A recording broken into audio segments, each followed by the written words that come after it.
எல்லாருமே வந்து உடம்பை நல்லா வச்சுங்க. இதில் வந்து சொல்ல வேண்டியதான், நான் அதான் சொல்கிறேன். எனக்கு 72 வயசு.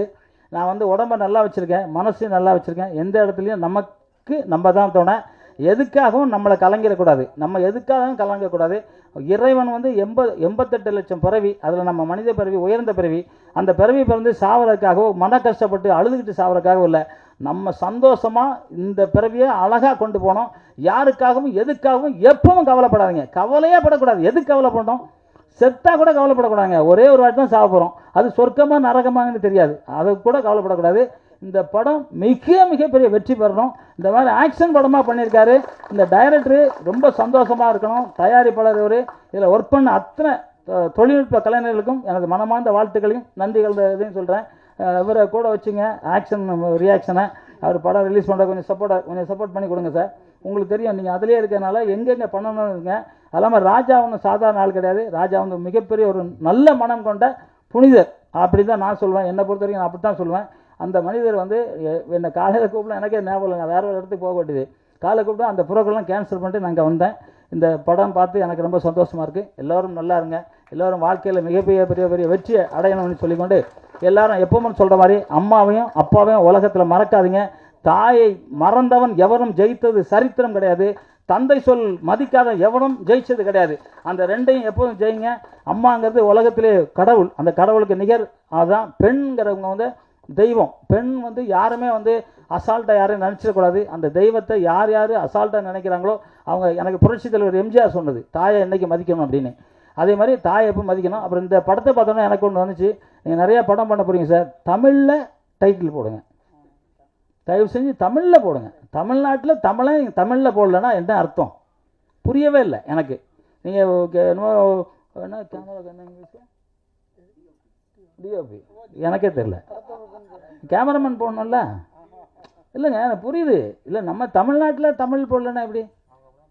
இப்போ கர்நாடகாவில் நீங்கள் போய் இங்கிலீஷில் போட்டால் திட்டுவோம், அலோவ் பண்ண மாட்டாங்க. ஏன்னா தமிழ்நாட்டில் மாங்கா அப்படின்னு நினைக்கிறாங்க. கிடையாது. நீங்கள் வந்து தயவு செஞ்சு தமிழில் போடுங்க. உங்கள் காலை எடுத்து கும்பிட்டுக்க, உங்கள் கையெடுத்து கும்பிடுவோம், காலில் விழுந்து கும்பிட்றேன். தமிழில் உங்களேன்னு இல்லை, நான் எல்லாரையுமே சொல்கிறேன், தமிழில் டைட்டில் போடுங்க. அதே மாதிரி இந்த சாராயம் குடிக்கிறத அதிகபட்சம் படத்தில் காமிக்காதீங்க.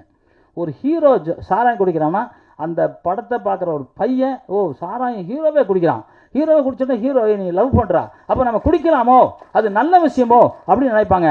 தயவு செஞ்சு எல்லாருக்கிட்டையும் கெஞ்சி கேட்குறேன், சாராயம் குடிக்கிற மாதிரி சீனு படத்தில் வைக்கவே வேண்டாம். எதுக்கு? அது புரட்சி தலைவர் எம்ஜிஆர் சாராயம் குடிச்சாரா? இன்னைக்கு வரைக்கும் புரட்சி தலைவர் தான். அவரை மிஞ்சி ஒரு நடிகர் வரவும் முடியாது. ஏன்னா அம்மா எப்படி பாதுகாக்கணும், அப்பா எப்படி பார்க்கணும், பெண்களை எப்படி பாதுகாக்கணும் சொல்லிட்டு இருந்த ஒப்பற்ற தலைவன் அந்த தலைவன் மாதிரி, அந்த மாதிரி நம்ம வரலனாலும் அந்த குடிங்கிறத கொஞ்சம் தயவு செஞ்சு நிறுத்தணுமாங்க உங்கள்கிட்ட எல்லார்ட்டையும் கேட்டுக்கிறேன்.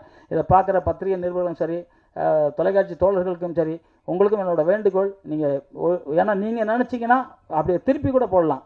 அது மாதிரி நீங்கள் இந்த படத்தை பற்றி நல்லா எழுதுங்க.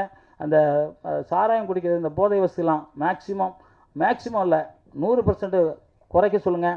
இன்றைக்கே வந்து ஒரு வீட்டில் ஒரு குழந்தை தான் இருக்குது. அண்ணன்னா யாருன்னே தெரியாது, அக்கானா யாரும் தெரியாது, மாமானா யாரும் தெரியாது, சித்தின்னு யாருக்குமே தெரியாது. அம்மாவை தெரியும், அப்பாவை தெரியும், அப்போ இவன் மட்டும்தான் தெரியும். பக்கத்து வீட்டில் ஏற்ற வீட்லேயும் போக மாட்டான், இவன் ஃபோனை வச்சு பேசிட்டான். சாராயம் எவ்வளோ கெடுதலோ அதே மாதிரி ஃபோன் கெடுதல். ஏன்னா இந்த ஹீரோயின் எங்கள் அம்மாட்ட வந்து ஃபோன் வாங்கி அப்படியே பார்க்குறாங்க அப்படிங்கிறாங்க. அப்போ ஃபோன் எவ்வளோ கெடுதல் பாருங்கள். ஃபோன் வந்து மனுஷனுக்கு மூளையை கெட்டுரும், கண்ணு போயிடும். எவ்வளோ சொன்னாலும் கேட்க மாட்டாங்க யாரும். இன்றைக்கி மெடிக்கல் வந்து விஷம் வச்சுருக்காங்க, யாரும் விஷம் வாங்கி சாப்பிட்றதே இல்லை.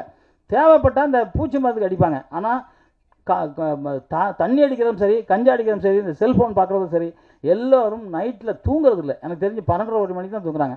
யாருன்னா நம்ம 6 மணிக்கு ஃபோன் போட்டால் இல்லைங்க நைட்டில் 1 மணி வரைக்கும் செல்ஃபோன் பார்த்தேங்கிறாங்க. அப்போ எவ்வளோ பெரிய பாருங்கள், மனிதனையே மனிதனாக இல்லாமல் ஆக்கிற ஒரு செல்ஃபோன்.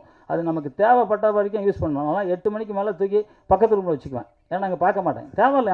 எனக்கு நான் முக்கியம், என்னை மிஞ்சி எனக்கு வேறு எதுவுமே கிடையாது.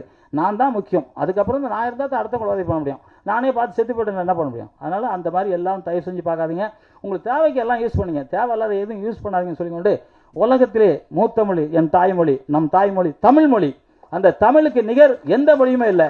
அந்த தமிழ் வாழ்க, தமிழ் வெல்க, தமிழன் வென்றே தீர்வான். நன்றி, ஜெய் ஹிந்த்.